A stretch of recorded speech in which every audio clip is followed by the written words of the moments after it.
지금 가장 뜨거운 이슈만을 골라보는 이슈 따라잡기입니다. 추가 경정 예산 편성을 위한 윤석열 정부의 첫 국무회의가 열렸습니다.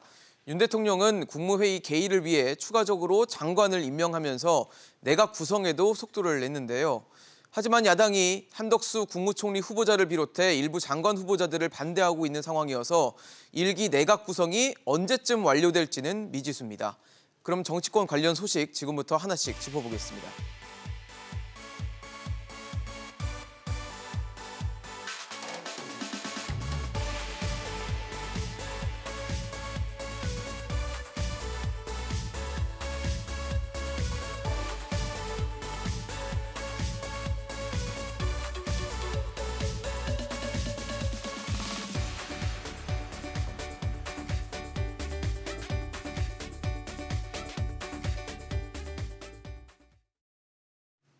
네, 오늘 함께해 주실 세 분 소개하겠습니다.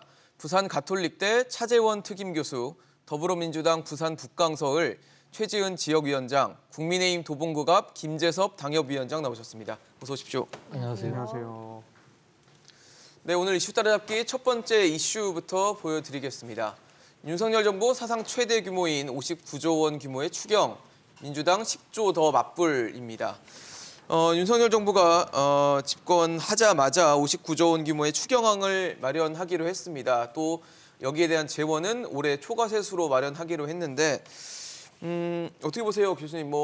여러 가지 얘기가 지금 계속 뒤따르고 있거든요. 예, 윤석열 정부 입장에서는 사실 이 지금 엄청난 추경을 할 수밖에 없는 상황은 분명해 보입니다. 물론 이 본인의 그 지난 대선 때 공약을 그렇죠. 이행하기 위해서도 손실보상. 필요한 것이고 무엇보다도 이 코로나로 인해서 상당한 타격을 입었던 중소자영업자들이 상당히 어려운 상황에 처해 있잖아요. 그렇죠. 그렇기 때문에 어느 정도 상황이 좀 회복되는 상황이라고 한다면 정부가 어떤 식으로든 이분들의 그러니까 피해 보상을 할 수밖에 없는 상황이기 때문에 저는 불가피한 그러니까 추경이라고는 봅니다만 네. 그럼에도 불구하고 좀 따져볼 대목은 분명히 있다. 그렇죠. 먼저 일단 재원 마련과 관련해서 아까 우리 방금 그 앵커께서 말씀하신 예. 것처럼 지금 59조 4천억의 그 재원 규모 추경인데. 중에서 초과 세수 53조로 상당 부분을 충당하겠다. 나머지는 뭡니까? 이 지출 구조조정 구조조정. 통해서 예. 이거 하긴 한다고 합니다만 이 과연 초과 세수 53조라는 것이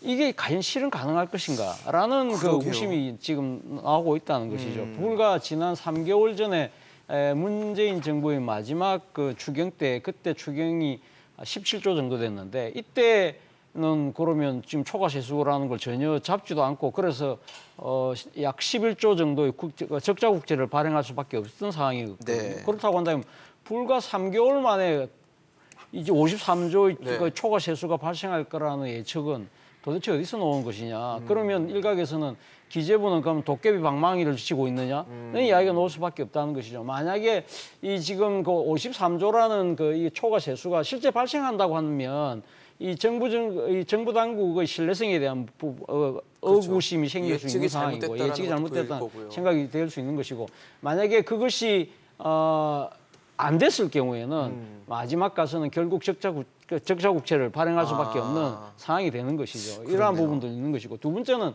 물가에 대한 부분이죠. 지금 지난 4월 달에 물가가 전년 대비 4.8%나 올랐거든요. 네. 근데 지금 물론 정부는 이전 지출이기 때문에 물가를 자극하지 않는다고 하지만 그러나 지금 자영업자들에게 현금 지원을 하는 거기 때문에 그렇죠. 상당히 물가를 자극할 가능성이 높다. 그래서 이게 상당히 5월 좀 있으면 이제 그 5%가 넘는 그러니까 물가 지금 벌써 목전이거든요. 그렇죠. 그런 상황이 될 수 있다는 것이고 또 하나의 문제는 민주당은 지금 59조 4천억 플러스 14조를 더 추가하자는 입장을 내고 있는 거 아닙니까? 그러니까요. 그렇다고 한다면 지금 사실 예산 심의의 칼자루를 쥐고 있는 건 민주당인데 과연 민주당의 요구를 얼마만큼 또 수용을 해서 타협을 할 것이냐 이 부분인데 그러니까요. 그렇다고 한다면 결국은 지출 규모는 늘어날 수밖에 없는 상황. 이러한 부분들을 어떻게 잘 극복하느냐가 큰 숙제인 것 같습니다. 사실 그러니까 소상공인 자영업자를 손실보상하고 지원하겠다는 어떤 대의에서는 해야 되는 건 맞는데 맞습니다. 예. 지금 하는 과정에 있어서 초과 세수를 예측을 잘못했다는 비판을 받을 수밖에 없고 초과세수 예측이 또 잘못된다면 그때는 또 다른 데서 또 돈을 네. 끌어와야 되니까 적자 국채를 발행할 수밖에 없고 또 추경을 할 경우에는 물가를 또 자극할 수밖에 없는 상황들 여러 가지가 좀 복잡하게 좀 얽혀 있는 지금 현재 추경이 아닌가라는 생각이 드는데 어떻게 좀 보고 계십니까? 저도 추경의 필요성에 대해서는 공감을 합니다. 여당, 야당 할 거 없이 추경을 다 대선 그 캠페인 과정에서 공약으로 약속을 그렇죠. 했었고 예. 지금 그 코로나 상황이 생각보다 너무 길어지면서 아무리 지금 풀렸다고 해도 소상공인들이 겪고 계시는 그 아픔이 그래도 우리가 생각했던 것보다 훨씬 더 컸고 굉장히 오래됐기 때문에 추경의 필요성은 동의를 하는데 이 규모라든지 예. 세수 마련에 대해서는 여러 가지 의견이 있을 수 있을 것 같은데요. 저도 이 기재부의 이 세수 추계에 대해서 네네. 이번에 정말 신뢰성을 잃었다는 말씀을 드리고 싶어요. 작년에도 60조 이상 그 어려운 과정에서 돈 풀어야 된다. 이렇게 막 갑론을박을 할 때 네네. 지금 뭐 국가 부채가 문제고 돈을 이렇게 풀면 마치 국가가 망할 것처럼 얘기를 했는데 사실은 돈 힘들게 풀었는데 푼 거보다 더 많이 걷었다는 거 아닙니까? 그러니까요. 그래서 엄청난 질타를 받았는데 올해는 그러면 조금 더 예측이 잘 돼야 되는데 또 얼마 전까지는 추경에 대해서 이 그 초과세수에 대해서 예측을 충분히 하지 않고 그랬는데 정권이 바뀌자마자 바로 초과세수가 뭐 50조 이상이다라고 네. 하는 거는 그러면 이거 심지어 뭐 기재부가 분식회계 하는 거 아니냐 이런 지적까지 언론에서 쓴 것을 봤는데 네. 그러면은 뭐 그동안 한 달 전에는 돈 감춰두고 있다가 새로운 정부가 나오니까 이 돈을 쓰면 된다라고 하는 게 아니냐라는 우려까지 있거든요. 그래서 작년까지만 해도 예상 밖으로 부동산 값이 너무 많이 올라서 그렇죠. 초과세수가 있었다 그랬는데 올해는 지금 그런 상황도 아니지 않습니까? 그래서 이 기재부의 신뢰성에 대해서 굉장한 의문을 가질 수밖에 없고 마찬가지로 지금 물가가 전 세계적으로 문제고 예. 미국에서는 뭐 40년 만에 거의 뭐 최고의 상승률을. 물가다라고 얘기를 예. 하는데 금리는 이런 상황에서 그 한국은행이나 중앙은행은 결국은 그 물가 그리고 고용 이 지표를 보고 금리를 조정할 수밖에 없는데 미국은 이미 굉장히 가파르게 예상보다 더 빨리 지금 금리를 올리고 기준금리를 있어서 올리고 있죠. 오히려 뭐 주식도 굉장히 많이 떨어지고 있고 아직 부동산 시장까지는 가지 않았지만 미국도 조금 네. 후에는 부동산 시장까지도 이어질 수 있을 것 같은데 그 금리 인상이 이제 뭐 주식뿐만 아니라 부동산 자산 시장에서 실물 이제 경제까지 가가지고 인플레이션 잡는데 기간이 좀 걸릴 것 같아요. 근데 그 과정에서 이제 한국도 금리를 올릴 수밖에 없는데 그러니까요. 그러면은 이게 또 그 물가 잡는 데까지 얼마나 이어질 것인가에 대한 의문이고 사실은 이 금리 인상 때문에 뭐 소위 말하는 영끌해가지고 아파트 사신 분들의 네네. 그 금리 이자율 내는 것에 대해서도 지금 걱정이 되는데 부담스럽죠. 다만 한국은 조금 다행인 것은 지금 환율이 굉장히 원달러 환율을 봤을 때는 거의 뭐 1,300원의 수준에 네. 올라가고 있기 너무 때문에 높아요. 오히려 한편으로는 그런 면에서 수입 물가가 올라가지만 또 한편으로는 국제 유가가 많이 떨어져가지고 다시 수입 물가가 또 내려가는 측면이 있거든요. 그래서 한국에서는 물가에서 조금 더 많은 변수들을 지금 뭐 고려를 해야 되고 또 동시에 뭐 앞으로 이제 그 환율 때문에 네. 오히려 수출은 조금 더 긍정적으로 생각을 했기 때문에 여러 가지 변수로서 경제는 오히려 긍정적인 측면이 있는데 지금 이렇게 추경을 하는 것이 과연 인플레이션과 경제에 어떤 영향을 미칠 것인지를 굉장히 면밀하고 경제 전문가들 여러 가지 수치를 가지고 판단을 해야지 이게 여당 야당에서 뭐 선거 전에 돈 풀자는 식으로 접근을 해서는 안 되고 기재부도 전문가 집단인데 이거 혹시 정권 바뀌어가지고 눈치 봐서 뭐 돈 내놓는 거 아니냐라는 얘기가 나올 정도로 걱정이 네. 되는 상황입니다. 그러니까요. 근데 그거 좀 여쭤보고 싶은 게 민주당 지금 한 10조 정도 더 하자고 하는 거잖아요. 사실 59조 4천도 상당히 큰 규모고 사상 최대 규모인데 이제 거기서 물론 더 도와드려야 되는 건 맞는데 심적으로는 맞는데 물가 자극할 수 있는 것에 대해서는 더 큰 자극을 줄 수 있다라는 우려를 맞닥뜨리지 않을까요? 어떻게 보세요? 물가 자극에 충분히 그 단점이 있고요. 그런데 지금 우리가 추경을 하겠다는 거는 경기가 힘든 네네네. 분들이 있으니 도와드리겠다. 는 예. 건데 지금 국민의힘에서 사상 최대를 내놨지만은 지금 초과 세수랑 비슷한 규모거든요. 네네. 그러니까 작년에도 추경하는 거 굉장히 힘들었는데 초과 세수보다도 오히려 초과 세수가 더 많았던 거예요. 그래서 이건 오히려 물가는 사실은 통화 정책에서 금리를 해가지고 하는 네. 것이 가장 크고 이 추경에서 10조를 하냐 안 하냐는 물론 어떻게 잘하니 어떻게 효율적으로 쓰냐가 문제가 되지만은 그 물가에 더 중요한 것은 금리고 네네. 오히려 뭐 뭐 수입의 그 원유 가격이라든지 수입 물가라든지 이런 것이고 그 10조에 대한 것은 오히려 어떻게 이것을 더 잘 효율적으로 써가지고 재분배에 도움이 된다든지 네. 취약계층에 도움이 된다든지 하는 것이지 이 10조가 물가에 영향을 미치는 것은 다른 변수보다는 제한적인 것 같습니다. 김재성 위원장님께도 여쭤볼게요. 추경하는 아까도 말씀드렸지만 대의에 대해서는 뭐 아무도 이견이 없을 거예요. 도와드려야 되고 힘든 시간을 보내신 소상공인 지원해야 되는데 문제는 이제 규모 방식 또 그거를 만드는 과정에서의 지금 잡음들과 논란이 계속되고 있는 부분일 것 같거든요. 그러니까 이 대통령께서 약속을 하신 부분 아니겠습니까? 추경에 대해서도 약속을 하셨고 손실보상에 대해서도 약속을 하셨기 때문에 그 부분은 사실은 국가가 당연히 약속을 지키는 차원에서라도 추경을 통해 손실보상을 해야 된다고 저는 네. 생각은 합니다. 근데 이제 그 아까 전에 우리가 추경하는 과정 속에서 아까 전에 말씀하셨는데 정부 눈치 보는 거 아니냐 이런 말씀하셨는데 사실은 그 감춰둔 돈이라기 있었다 그러면 감춰둔 돈이 설령 있었다고 한다 그러면 이재명 정부가 됐을 때 그 돈을 안 꺼내놨을까요? 저는 그것을 뭐 감춰놨다 분식회계했다라고 말씀하시는 것은 지나친 억측이다라는 말씀을 먼저 드리겠고 네. 사실은 이번에 왜 이렇게 초과 세수가 많이 나왔냐 생각을 그러게요. 해보면 이 부분에 대해서는 사실 그 문재인 정부를 향해 비판을 좀 할 수밖에 없는 부분이 있습니다. 얼마 전까지 이제 문재인 정부가 어쨌든 대한민국의 경제 정책을 이끌고 가셨는데 기본적으로 지금 코로나 국면이 한 2년 정도 지속되면서 우리 경제 안에 변동성이 너무 많이 생기지 않았습니까? 그렇죠. 뭐 전쟁도 발발했고 여러 가지가 있었는데 사실은 이제 기재부 입장에서는 이 세수와 관련돼서는 굉장히 보수적으로 할 수밖에 없거든요. 만약에 예산을 너무 넉넉하게 짜놨다가 나중에 구멍이 생겨버리면 그렇죠. 사실은 그 말 그대로 국가 정책을 펼쳐나가는 데 있어서 결함이 생길 수 있기 때문에 굉장히 당연히 기재부 입장에서는 세수에 관해서는 굉장히 보수적으로 설계할 수밖에 없습니다. 게다가 사실은 이번 초과 세수 한 100조 정도가 나오는 그러니까 늘어난 세수 중에서 상당 부분이 이제 법인세 한 29조 정도가 늘어난 법인세에서 우리가 조금 더 많은 세수를 걷게 되었는데 예. 법인세를 많이 낸 이번에 특히 더 많이 낸 기업들을 보게 되면 반도체 기업 아니면 이제 금융 기업 아니면 철강 기업 소위 말하는 대한민국의 대기업들이 잘 하고 있는 그 사업 분야거든요. 산업 분야거든요. 근데 우리나라 그 법인세 구조를 보게 되면 0.1%의 기업이 대기업이 사실 법인세의 60% 이상을 담당하고 있습니다.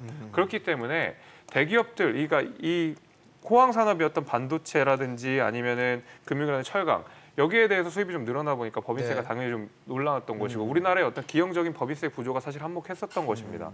그렇기 때문에 이런 부분들은 뭐 경제가 좋았다 이렇게 말하기는 어려운 부분이고 돈을 풀었기 때문에 우리가 세수를 더 많이 걷었다라고 할 수 있는 부분은 아닌 게 절반 이상의 기업이 사실 법인세 한 푼도 안 냈거든요. 대기업들이 훨씬 더 많이 내게 된 구조였기 때문에 이것은 경제 문제와 상관없이 우리나라의 약간 기형적인 법인세 구조 때문에 그렇다라는 말씀을 하나 드릴 것이고 두 번째는 양도소득세가 한 11조 정도로 거쳤다고 알려져 있어요. 양도소득세는 당연히 집값이 오른 만큼 비율에서 올라갑니다. 비례적으로 올라갑니다. 네네. 문재인 정부에서 정말 집값이 많이 올랐고 양도소득세를 많이 걷었기 때문에 여기에 대해서는 초과세수도 한 11조 정도가 있는 것이고 또 문재인 정부 내에서도 소득세 굉장히 많이 올리지 않았습니까? 다른 나라보다 훨씬 더 가파르게 소득세를 올렸는데 이번에 근로소득세도 많이 거쳤었어요. 그러니까 결국에는 이번에 경제가 호황이다. 내지는 그전에 민주당이 펼쳤던 정책이 잘 돼서 많은 세수가 거쳤다 이렇게 보기는 어렵고 네. 기본적으로 문재인 정부 내에서 여러 가지 정책 실패의 어떤 부작용이라고 해야 될까요? 어떤 그런 의미에서 많은 세수들이 초과 세수들이 거쳤던 것이고 네. 변동성이 큰 데다가 기재부의 어떤 보수성들이 겹치다 보니까 이런 다소 많은 초과 세수가 거치게 됐는데 이것이 어떤 뭔가를 감췄거나 내지는 이것이 어떤 정부의 눈치를 보거나 하는 문제는 전혀 아니라고 말씀을 드리겠습니다. 눈치 보기는 아니었다라는 얘기시네요. 어떻게 해결할지 좀 그리고 예측에 대해서 앞으로 어떻게 또 신뢰성을 회복할지도 좀 지켜볼 포인트가 되지 않을까 싶습니다. 이슈 따라잡기 다음 이슈로 좀 넘어가 보도록 하겠습니다. 다음 저희가 체크해볼 이슈는 민주당 또 성추행 의혹 삼선 중진 박완주 제명입니다. 참 안타깝고 좋지 않은 소식을 좀 말씀드리게 됐는데요. 삼선 중진의 박완주 의원이 성비위 의혹 사건으로 제명이 됐습니다. 앞서 몇 차례 또 이런 논란이 있었기 때문에 당내 문화에 대해서 어떤 개혁이나 이런 변화가 좀 필요한 게 아니냐라는 자성의 목소리도 나오고 있는 것 같은데 이거는 최지훈 위원장님께 좀 여쭤봐야 될 것 같습니다. 좀 좋지 않은 소식이네요. 굉장히 안타깝고 저도 어저께 이 얘기를 들었을 때는 정말 민주당에 왜 이러냐 이런 생각도 들었습니다.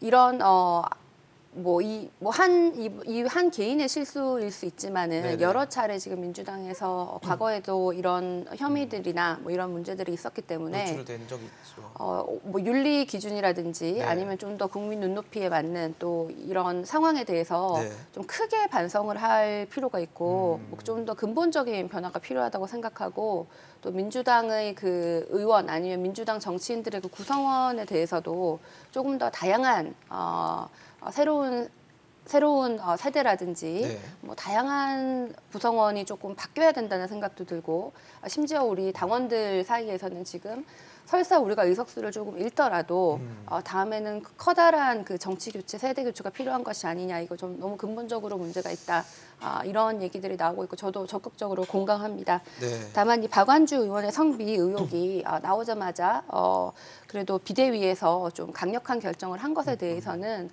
선거가 코앞인데도 불구하고 용기 네. 있는 결정을 했다고 생각합니다. 네.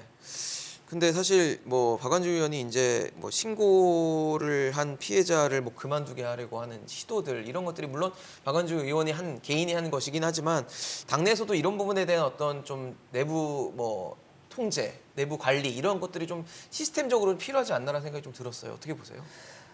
저는 뭐 당에서 윤리감찰단도 있고 네네. 뭐 여러 가지 그 젠더 폭력에 대해서는 뭐 당뿐만 아니라 정부에서도 시스템은 있다고 생각을 하는데 그 시스템도 더 강화될 필요가 있지만은 전체적인 뭐 조직 문화라든지 이런 것이 조금 남성 위주의 고위의 그 과거에 좀 권위주의의 그런 것들에 대해서 좀 크게 바뀌지 않은 부분도 있지 않나 이런 생각이 들고요. 하여튼 여하튼 굉장히 잘못된 일이고 이게 뭐 남성뿐만 아니라 뭐 여성도 똑같이 네네. 뭐 가해자가 될 수 있는 상황인데 뭐 이 굉장히 잘못된 문화에 대해서는 아주 강하게 처벌을 하는 것이 오히려 그 조직 문화를 바꾸는 길이라고 생각을 하고 네.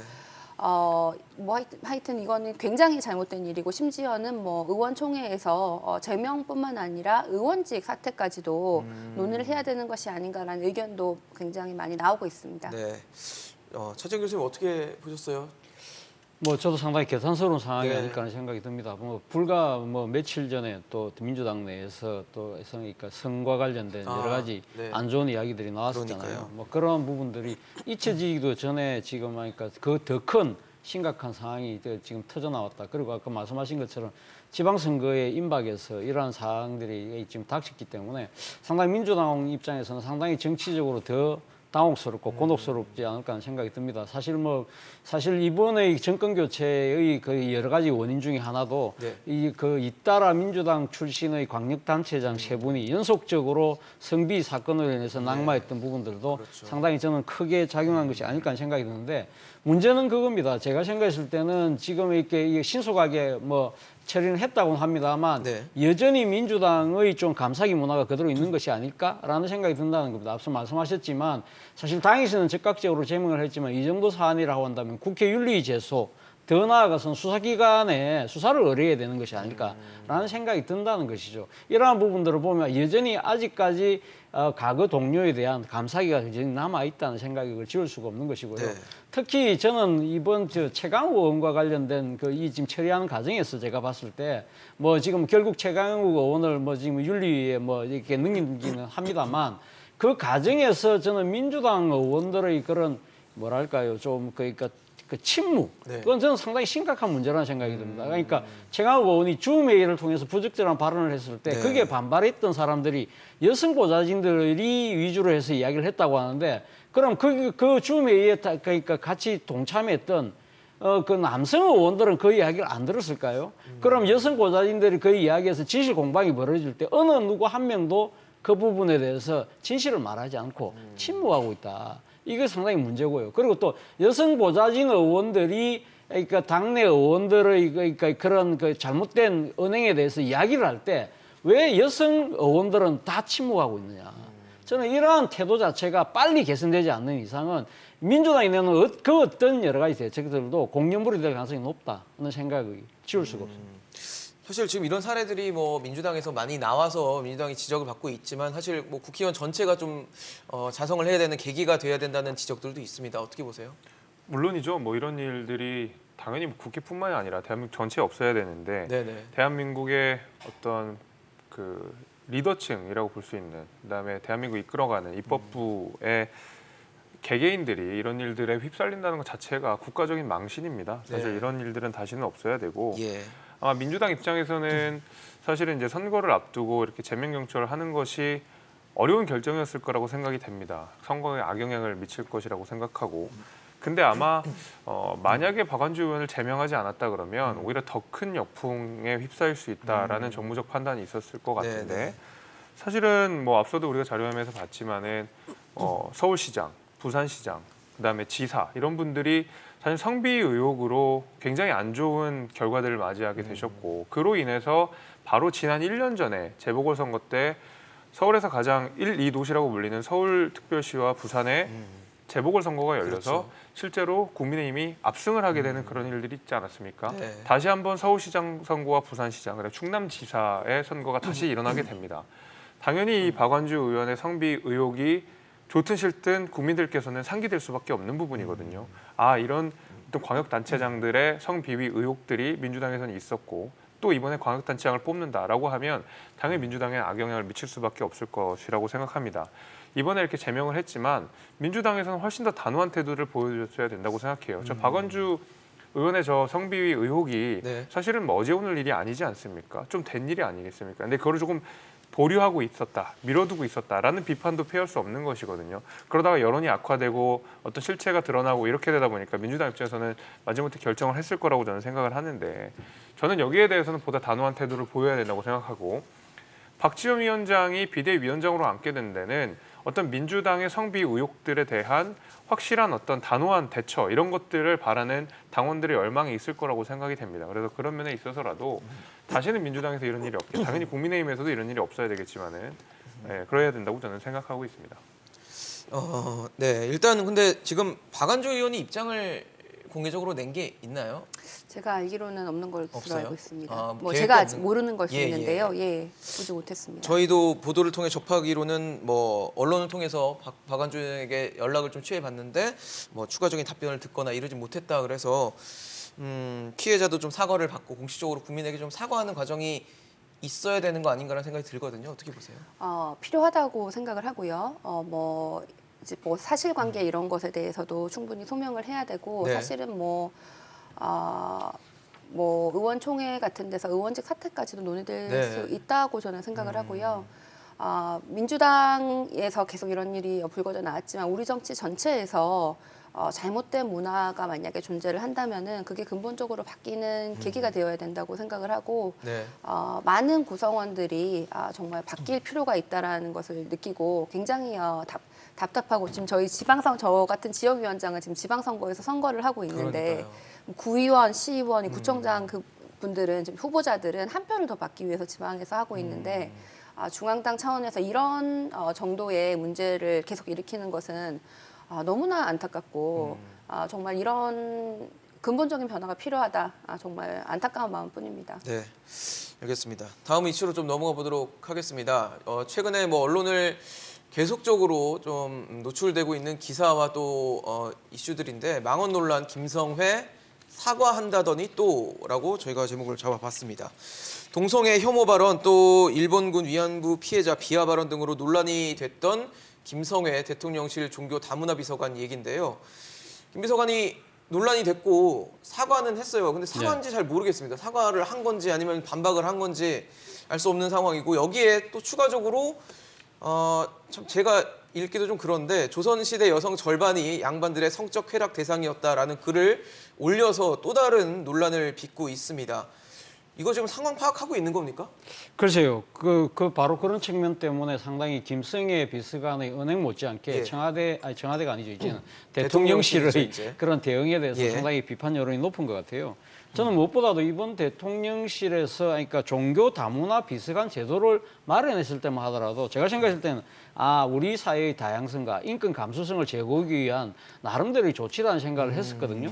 그런데 결과적으로 그러니까 이 지금 지향하는 가치와 정반대의 은행을 한 사람을 그 담당자로 앉혔다고 한다면 그것은 도대체 무엇을 위한 이 제도 신설일까? 또 더 나아가서는 사실 시민사회 수석실을 확대 개편하면서 시민사회 소통을 이야기했는데 그 시민사회 소통 자체가 아주 극단적인 아주 그러니까 우리가 전혀 받아들일 수 없는 그러한 목소리를 대변하는 그 시민사회 소통일까라는 의구심이 생긴다는 것이죠. 무엇보다도 또 반드시 짚고 넘어가야 될 문제가 청와대의 검증 시스템입니다. 지금 뭐 사실은 이 지금 김성애 비서관뿐만 아니라 지금 공직기관 비서관을 맡은 이시원 비서관 같은 경우는 뭐 지금 과거 검찰 시절에 이 지금 그 간첩 조작 사건의 증거, 위조 증거를 상당히 그러니까 그 채택을 하는 바람에 징계까지 받았던 사람이지 않습니까? 네. 이런 분들을 비롯해서 과연 지금 김성애 비서관 같은 경우도 과거 은행을 나름대로 이 지금 서치만 해보면 검색만 해보면 다 나올 수 있는 이러한 상황 자체를 그걸 모르고 넘어갔다고 한다면 그럼 그 배경은 뭘까? 일각에서 이야기하는 것처럼 김성애 비서관이 이 모 매체의 그 여러 가지가 그러니까 그 글쓴 것 중에 지금 김건희 여사에 대한 여러 가지 그러니까 뭐 지금 칭송한 칼럼 그런 것 때문에 아니냐는 그런 의구심까지 자아내고 있는 상황이라고 한다면 청와대가 지금 지켜볼 거라고 이야기할 것이 아니라 청와대가 아니죠 또 대통령 집무실이 네. 그러니까 대통령 측에서 과감하게 이 부분은 빨리 바로잡을 필요가 있다는 것이죠. 만약에 이러한 그 비판 여론을 계속적으로 더 지켜본다는 것은 말 그대로 국민 소통이 아니라 불통의 하나의 증거로 받아들여질 가능성이 높다는 겁니다. 그러니까요. 종교와 다문화, 그러니까 종교 다문화 비서관이라는 자리 자체가 어떻게 보면 우리나라에 그동안 좀 높게 솟아있던 문턱들을 좀 없애고 좀 저 모두가 평등하게 사는 사회를 만들겠다는 의도가 담겨져 있는 자리인 것 같은데 최근에 김성애 비서관 얘기를 들어보면 전혀 그런 것과는 좀 거리가 멀어 보이거든요. 어떻게 보세요?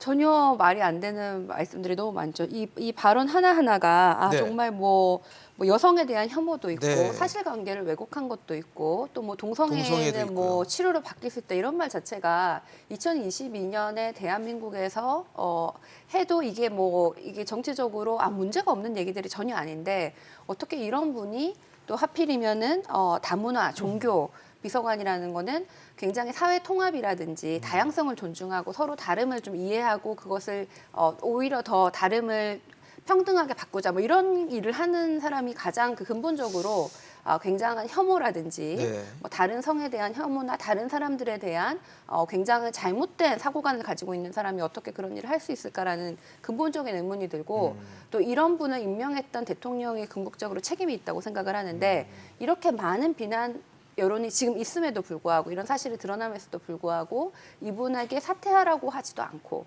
임명을 철회하지도 않는 상황은 더 황당하고 이건 네. 오히려 임명자조차도 잘못된 사고관을 가지고 있기 때문에 이것이 문제라고 생각하지 않는 것이 아닌가라는 네. 합리적 의심이 듭니다. 대통령실에서는 조금 더 지켜보겠다라고 하는데 많은 분들이 좀 오해를 하실 수 있는 혹은 또 그렇게 생각이 되는 지점이 침묵이 동의냐라는 침묵하는 것이 곧 동의를 하는 것이냐 뭐 이런 오해를 불러일으키거나 그렇게 비춰질 수도 있을 것 같거든요. 그렇게 이제 비춰질 수 있죠. 그렇기 예. 때문에 저는 뭐 대통령께서 결단을 좀 하시면 좋겠다는 생각이 좀 들고 사실은 저희가 그 뭐 청와대 아까 전에 이제 차 교수님께서도 인사검증 시스템에 대해서 한번 의문을 제기하셨지만 네. 사실 그 전에 이제 장관 후보자들 같은 경우에 특히 보건복지부 장관 후보자였던 정호영 후보자 같은 경우도 그렇고 여러 가지 의혹 제기들이 상당 부분 많은 상황 속입니다. 네. 그런 상황 속에서 당연히 인사에 대한 문제들이 불거질 수밖에 없고 거기에 대해서는 뭐 당연히 비판이 받을 수가 있는 건데 보게 되면은 저희 이제 국민의힘 그다음에 윤석열 정부에서 추천하는 인사들에 대해서 민주당이 과도하게 프레임을 잡거나 의혹을 제기하는 경우들이 많았어요. 근데 그건 아직 밝혀지지 않은 상황이고 민주당이 문제 제기를 하는 상황이니까 거기에 대해서는 국민의힘도 당연히 비판을 할 수 있거든요. 과도한 프레임으로 공격을 하는 것 아니냐라는 비판을 당연히 할 수 있는데 지금 이 김성애 그 비서관 후보자라고 해야 될까요? 이분의 문제는 의혹 제기가 아니거든요. 그러니까 본인이 하셨던 말씀에 대해서 본인이 과거에 했던 생각에 대해서 비판을 하고 있는 상황이기 때문에 여기에 대해서는 국민의힘도 변명의 여지가 없는 겁니다. 윤석열 정부에서도 변명의 여지가 없는 겁니다. 예를 들면 앞으로 잘할 수 있다. 네, 네. 앞으로 뭐 과거에는 저랬지만 앞으로 잘할 수 있다. 사실은 어떤 과거의 이런 생각들이 좋든 싫든 내지는 의식하든 안 하든 앞으로의 국정 운영 방향에 특히 종교 다문화 비서관이 해야 되는 역할에 대해서 반영될 가능성이 있다 그러면 저는 임명 철회를 하는 것이 맞다고 생각합니다. 지금 뭐 임명 철회까지도 해야 된다라고 말씀하셨는데 사실 발언들을 하면 최근 논란이 또 됐는데 또 이런 발언을 하는 건 뭐 어떻게 의도를 갖고 있다고 봐야 됩니까? 글쎄요, 뭐 이번에 아마 나름대로의 뭐 신념이나 소신으로 저는 봐야 되지 않을까 생각이 들어요. 본인은 뭐 지금까지 해명을 한다고는 했지만 네. 일종의 뭐랄까요, 그러니까 지금 뭐 586 운동권 세력들이 일종의 프레임으로 자기를 공격한다는 식의 이야기를 한다는 거 보면 자신의 그러니까 이제까지 발언이 자신의 그러니까 소신과 신념의 결과라는 거고 우리가 해석할 수밖에 없는 것이죠. 그렇다고 한다면 뭐 그 한 사람의 양심과 신념 부분에 대해서 네. 그걸 갖다가 억지로 바꾸라고 한다면 그건 말이 안 되지만 그렇지만 그러한 그러니까 이 생각과 소신을 갖고 있는 분이 그러니까 수행해야 될 공직으로는 어울리지 않는 분이라고 한다면 거기에서는 그러니까 임명권자가 가감하게 결단할 수밖에 없다는 생각이 듭니다. 결국은 임명권자의 결단이 좀 필요하다라는 얘기까지도 해주셨습니다. 저희 다음 이슈로 좀 넘어가 보도록 하겠습니다. 최근에 계속 논란이 되고 있는 장관 후보자 또 총리 후보자들 얘기인데요. 마지막 이슈 고심하던 민주당 한덕수 불가론으로 기우나를 저희가 꼽아봤습니다. 민주당 박홍근 원내대표가 한덕수 방지법 또 한동훈 방지법을 추진하겠다고 밝혔습니다. 그동안 역풍을 우려해서 고심했던 민주당이 한덕수 총리 후보자에 대해서는 이제 불가론으로 방향을 튼 것인지 아니면 또 다른 고민들이 담겨져 있는지 궁금한데 최지은 위원장님 말씀을 좀 들어볼게요. 이거 어떻게 저희가 좀 바라봐야 되는 겁니까? 여러 가지 기준에 의해서 네. 국민 눈높이에 적합하지 않는다는 부분이 있다면은 지금 야당이 되었으니까 당연히 견제를 해야 되는 것이죠. 근데 이게 지금 한덕수 불가론이 민주당 당론인지는 제가 모르겠습니다. 왜냐하면 당론인지 아닌지는요? 예, 왜냐하면 어제만 해도 뭐 다른 여러 정성호 의원이라든지 이런 분은 오히려 한덕수 총리에 대해서는 인준을 해줘야 된다는 입장을 페이스북에 밝혔던 걸 본 것 같거든요. 그런데 저는 개인적으로 한덕수 총리 인준안은 동의해줘야 된다고 생각을 합니다. 그래요? 예, 뭐 여러 문제들이 있지만은 일단 총리 새로 시작하는 정부에서 네. 시작을 하는데 아무리 야당이 지금 견제를 한다고 그래도 또 발목 잡기를 하는 것은 적절하지 않은 면이 있고 또 한덕수 국무총리에 대해서 밝혀진 여러 가지 과오가 충분히 있고 국민 눈높이에 맞지 않는 점은 있지만은 상대적으로 네. 여러 뭐 정호영 장관이라든지 그런 분들의 과오는 훨씬 더 심각한 문제라고 생각을 하거든요. 그래서 국무총리를 좀 인준을 해줘가지고 오히려 빨리 좀 정부가 시작해야 되는 것이 아닌가라고 생각을 하는데 다만 그럼에도 불구하고 장관들 임명자 중에 뭐 정호영이라든지 몇 분에 대해서는 너무 이거 좀 상황이 심각하다 이런 것에 대해서는 민주당은 끝까지 견제를 해야 되고 또 오히려 대통령께서도 조금 지금 무조건 그 처음에 임명한 것이 맞다라는 것이 아니라 조금 더 유연성을 가지고 몇 분에 대해서는 임명 철회라든지 임명을 바꿔야 된다고 생각하고 네. 저는 한동훈 법무부 장관 장관의 후보자. 경우에 대해서도 굉장히 논란이 많은 상황이라고 생각을 하거든요. 특히 조국 장관의 가족에 대해서 특히 딸에 대해서 여러 가지 수사를 했던 측면이 있는데 네. 법무부 장관이 똑같은 사람인데 사람만 바뀌었는데 오히려 의혹은 뭐 지금 아직 그렇게 뭐 압수수색을 하고 이런 단계가 아니니까 불켜진 의혹이 이 정도지 만약에 같은 조국 장관 때와 같은 잣대로 검사를 한다면 오히려 더 큰 문제가 될 수 있는 소지들이 많다고 생각을 하기 때문에 이것은 이제 좀 뭐 조국 장관을 이만큼 네. 당했으니까 뭐 해야 된다 이걸 떠나서 너무 이렇게 기준이 다르면 국민들이 어떻게 그 법무부 장관에 대해서 신뢰를 할 수 있을지 검찰 식구에 대해서는 감싸고 그렇지 않은 경우에는 과잉 수사하고 이런 걸 보면서 검찰의 검찰 조직과 이런 여러 조직을 이끌어야 되는 법무부 장관에 대한 신뢰성의 문제이기 때문에 일부 장관 한동훈이라든지 정호영 이런 분에 대해서는 좀 네. 강하게 할 필요가 있지만 국무총리에 대해서는 그래도 인준을 해줄 필요가 있다고 이건 저의 개인적인 생각입니다. 네네, 개인적으로 그렇게 바라보시고 계시다는 얘기를 주셨는데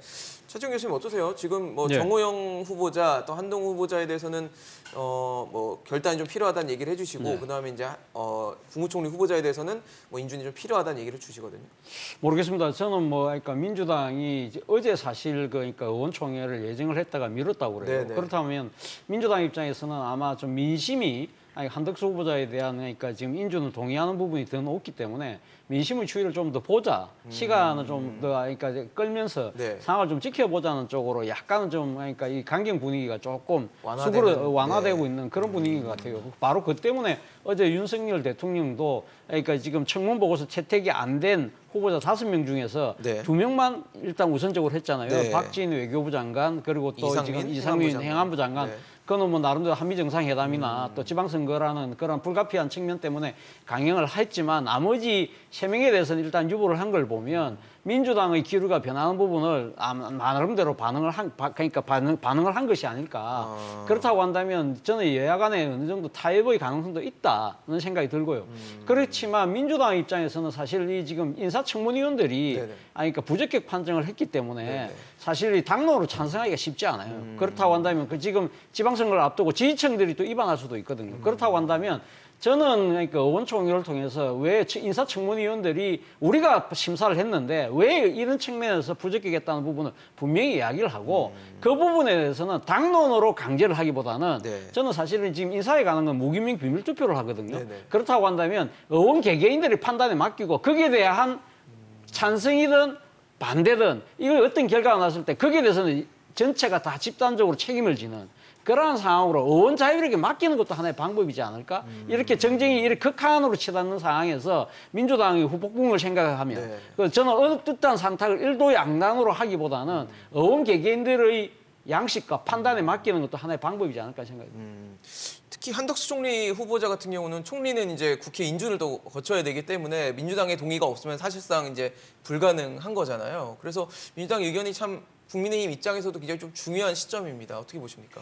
그렇죠. 근데 실제로 이제 한덕수 후보자에 대한 여러 가지 의혹 제기를 민주당 쪽에서 했었고 거기에 대해서는 뭐 한덕수 후보자도 송구스럽게 생각하는 부분들이 있고 네. 특히 어떤 로펌에서 근무를 했던 이력, 그다음 다시 공직으로 나왔던 이력 이런 것들이 사실 국민들의 눈높이에 안 맞았다라는 지적에 대해서는 인정을 할 수밖에 없을 것 같고 거기에 대해서는 민주당도 소위 말하는 한덕수 방지법이라고 하는 것까지 네. 만들겠다고 사실 엄포를 놨던 상황인데 그렇다 그러면 그런 것을 법률로서 막을 수 있는 힘이 있는 민주당이 한덕수 후보자를 총리 인준을 해주지 않을 이유는 저는 전적으로 정치적이라고 생각합니다. 사실은 한덕수 후보자 같은 경우에는 민주당 정부에서도 오랜 시간 일을 하셨고 당연히 국민의힘 보수 전신 정당의 정부에서도 일을 하셨고 네. 그러니까 일을 하는 면에 있어서는 사실 민주당이나 국민의힘이나 이견을 제시하진 않는 것 같아요. 적어도 국무총리로서 일할 수 있는 사람인 건 맞다. 근데 다만 그 어떤 근무 이력 때문에 문제가 좀 되는 수순이라고 한다 그러면 하루라도 빨리 국정 운영의 안정감을 찾을 수 있도록 민주당에서 좀 도와주고 거기에 대해서 앞으로 이런 일이 없도록 제도적인 완비를 해놓고 그다음에 한덕수 총리 후보자에 대해선 확실한 견제 내지는 비판들을 앞으로 이어갈 수가 있는데 네. 정부조차 출범하지 않게 해놓고서는 많은 비판들을 하는 것은 저는 다소 좀 민주당이 발목 잡기 하는 것이 아니냐라는 생각이 좀 들 수밖에 없는 것이고 게다가 한덕수 후보자의 총리 인준이라고 하는 것이 국회의 몫이다 보니까 네네. 대통령이 관여할 수 없는 국회의 몫이다 보니까 사실 한덕수 총리 후보자의 인준 카드를 가지고 다른 장관 후보자에 대한 인사청문회 보고서 채택 여부를 약간 저울질하는 모양도 분명히 갖고 있는 것 같거든요.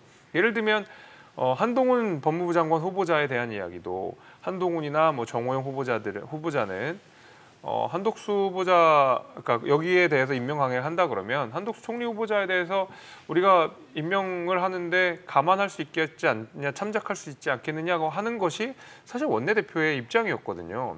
그런 발언이 라디오상에서 하셔가지고 문제가 됐는데 그런 것만큼 사실 지금 한덕수 총리 후보자에 대한 카드를 가지고 여기저기를 저울질한다는 것 자체가 당연히 이건 정치적인 어떤 발목 잡기로 갈 수밖에 없는 것이 아니냐, 저 발목 잡기를 하고 있는 것이 아니냐라는 비판을 할 수밖에 없다고 생각이 됩니다. 그렇기 때문에 저는 적어도 한덕수 후보자에 대해서는 민주당이 좀 양보를 해주시고 여기에 대해서 그 이후에 확실한 대응 방안들을 마련하시면서 확실한 견제와 비판을 해주시면 좋을 것 같고 다만 한동훈 후보자에 대해서는 아까도 좀 문제가 있다고 말씀하셨지만은 조국 전 장관이랑 과도하게 프레임을 비슷하게 엮어가려는 것 때문에 이번에도 인사청문회가 망했다고 생각합니다. 조국 전 장관 같은 경우에는 위법 사실이 있고 수사가 이루어진 것은 실제로 피해자가 있기 때문입니다. 사모펀드도 그렇고 서류를 위조해서 누군가는 실패를 했고 입시에 네. 이런 피해자들이 있는 사람에 대해서 아직 고등학생 수준인 한동훈 후보자의 딸과 조국 전 장관의 딸을 과도하게 프레임을 연결시키다 보니까 사실 이런 무리수들이 많이 나왔던 것이고 인사청문회 자체를 희화화시킨 거 아니겠습니까? 저는 그런 의미에서라도 검증은 철저히 하되 양보할 것은 확실히 양보해야 되는 것이 아닌가라고 생각합니다. 정호영 후보자는요? 정호영 후보자에 대해서는 국민의힘에서 그리고 그다음에 윤석열 정부에서 좀 단호하게 거취 결단을 내려주시는 게 맞다고 생각합니다. 의혹도 그렇고 국민 눈높이에도 그렇고 네네. 맞지 않는다고 생각합니다. 결국 어떻게 보면 정호영 후보자와 한동훈 후보자의 거취가 관건이 될 것 같다는 생각이 더 들어요. 최지은 위원장님께서 뭐 개인 의견이라 말씀을 주셨지만 한덕수 총리 후보자에 대해서는 뭐 그래도 인준해주는 게 맞지 않냐라는 의견을 주신 상황인데 현재 윤석열 대통령 아까 교수님 말씀 주신 것처럼 박진 외교부 장관 또 이상민 행안부 장관에 대해서는 임명을 했습니다. 사실 지금 모습 자체가 뭐 한덕수 후보자는 어차피 국회를 거쳐야 되니까 그거는 이제 예외로 하고 나머지 장관 후보자들에 대해서는 청문 보고서 채택이 안 돼도 좀 강행하는 모습들이 있어서 지금 협치가 멀어지는 것인가에 대해서는 우려되는 시선들도 있고 지금 말씀 주신 한동훈 후보자도 그 중간에 서 있을 것 같습니다. 그 한가운데 있을 것 같은데 좀 어떻게 보고 계세요, 민주당에서? 뭐 지금 협치에 대해서는 아무런 시그널이 없죠. 시그널이 예, 없다. 뭐 청와대에서 그 이제 용산으로 집무실 이전하는 것도 뭐 며칠 더 지나면 왜 6월 10일까지 하면 안 되는지, 왜 꼭 5월 9일까지 해야 되고, 뭐 문재인 대통령한테 하루 빨리 나가라고 하고 뭐 이런 것들이 다 이게 뭐 소통, 우리 민주당과의 협치뿐만 아니라 국민과의 소통도 지금 안 되고 있다는 거를 극렬하게 보여줬고. 또 이번에 그 그 장관과 임명한 그 내각 구성원도 사실은 뭐 다양성이라든지 국민들이 원하는 기대 뭐 이런 것을 반영하지 못했던 부분이 많죠. 선거 때는 뭐 청년 특임 장관, 뭐 청년 보좌 역을 만들겠다 이렇게 하셨는데 청년 장관 없고 여성도 굉장히 적고 뭐 그런 뭐 다양성뿐만 아니라 뭐 능력주의, 실력주의 그렇게 하면서 지금 구의원 후보자들한테도 시험 보라고 하는데 정작 이 구성원들은 뭐 능력 검증보다는 윤석열 그 대통령하고 얼마나 가까운가가 조금 더 기준이 된 것 같거든요. 그래서 여기에 대해서 전체적으로 이게 무슨 협치와 소통이냐 이런 의견들이 나오는데 사실은 문재인 정부가 처음 출범했을 때 그때 민주당의 뭐 원내대표라든지 하셨던 분들이 다 우리가 그때 조금 더 그 촛불 혁명 세력들을 좀 더 많이 안고 조금 더 협치를 했어야 됐다. 민주당보다 좀 더 크게 정부를 구성했어야 됐다라는 후회를 하시는 걸 제가 봤는데 윤석열 대통령 같은 경우에는 네. 문재인 대통령보다도 훨씬 더 적은 표차로 이기신 거거든요. 역대 최소의 표차로 박빙의 승부였다. 이기셨고 대한민국의 반은 지금 윤 대통령을 찍지 않았다는 겁니다. 이럴수록 더 큰 협치를 해야 되고 더 큰 소통을 하려고 해야 되는데 오히려 그 반대로 가고 있는 것이 아닌가. 그래서 선거 때는 여쭤봐야겠네요. 네. 좀 아닌 것 같다라는 네. 말씀을 해주시니까 김재수 위원님 어떠세요? 협치 시그널이 없다라고 지적을 해주시거든요. 협치라고 하는 것이 뭐 한쪽만 한다고 되는 것도 아니고 민주당에서도 좀 도와주고 국민의힘에서 그다음에 윤석열 대통령도 이제 서로 이제 협치하는 모양새를 좀 보여줘야 되는데 네. 사실은 이 협치라고 하는 것이 이제 윤석열 정부가 출범한 지 며칠 되지 않은 한 사나흘 네네. 정도 됐는데 그 출범하기 이전부터 과연 민주당은 협치할 준비가 되어 있느냐? 사실은 180석이라고 하는 굉장히 큰 의석을 가지고 힘으로 밀어붙였던 일들이 많았거든요. 예를 들면은 용산 이전과 관련돼서도 집무실 이전과 관련돼서도 굉장히 날선 비판들을 많이 했었습니다. 대통령이 결정한 사안에 대해서 애초에 용산으로 가는 게 문제가 있다라고 하고 예비비 편성이나 하는 문제에 있어서도 많은 비판들을 했었거든요. 그 이후에 바로 했었던 첫 입법이 어떤 것입니까? 네. 검수완박. 이것 때문에 우리가 지금 몇 달째 계속 많은 토론들이 있었고 많은 비판들이 있었는데 국민의힘도 그렇고 많은 시민사회 단체도 그렇고 많은 국민들도 우려한 사항에 대해서 민주당은 정말 힘으로 밀어붙였거든요. 첫 입법이 그랬습니다. 게다가 인사청문회 과정 속에서도 인사청문회가 열리기도 전에 보이콧을 선언하는 등 애초에 제도적으로 윤석열 정부에 대한 협조를 하지 않겠다. 우리는 강한 힘을 갖고 있고 많은 의석을 갖고 있기 때문에 윤석열 정부에 대해서 뭔가 밀어붙이고 우리의 힘을 보여주겠다라는 방식으로 처음부터 임했거든요. 당연히 윤석열 대통령 입장에서도 손을 내밀고 할 필요성이 있고 그 부분에 대해서는 좀 적극적인 모습을 보여줬으면 좋겠습니다만은 의석수를 너무 많이 가지고 있는 민주당이 애초에 타협의 의사, 협치의 의사 자체를 보여주지 않았거든요, 사실은. 야당이 좀 열어줘야 된다는 말씀이시군요. 그러니까 왜냐하면 의석수로 밀어붙이면 사실 어떻게 할 수 있는 방법이 없습니다. 행정력으로서 할 수 있는 역할들이 있는 것이고 국민의힘의 의견이 매번 이렇게 묵살이 되는 것들을 보게 되면 사실은 양쪽 다 좀 양보를 많이 해야 되고 특히 의석수가 많은 민주당 입장에서도 많은 양보가 필요하다고 생각이 됩니다. 알겠습니다. 교수님 어떠세요? 마지막 짧게 좀 여쭤볼게요. 협치 국민들은 걱정이 어린 시선으로 보고 있을 것 같습니다. 결국 협치의 시발점은요 권력자에서부터 시작돼야 됩니다. 그러니까 그 권력을 쥐고 대통령. 있는 사람. 그리고 또 하나의 협치의 가장 중요한 건 지는 게 이기는 거다 이 정신. 지는 게 이기는 거다. 네. 어떤 대통령의 결단이 필요해 보이는 발언으로 해석해도 됩니까? 예, 뭐 그런 뜻으로 두루두루 알겠습니다. 해석이 네. 가능할 것 같습니다. 뭐 새 정부가 출범했지만 여전히 논란과 각종 우려들이 뒤섞여 있는 상황입니다. 이런 우려와 걱정들을 좀 씻어줄 수 있는 좀 큰 결단을 좀 내려주시면 어떨까 싶습니다. 오늘 차재원 교수, 최지은 위원장, 김재섭 위원장과 함께했습니다. 이슈 따라잡기 오늘 준비한 소식 여기까지입니다. 지금까지 시청해주신 여러분 고맙습니다.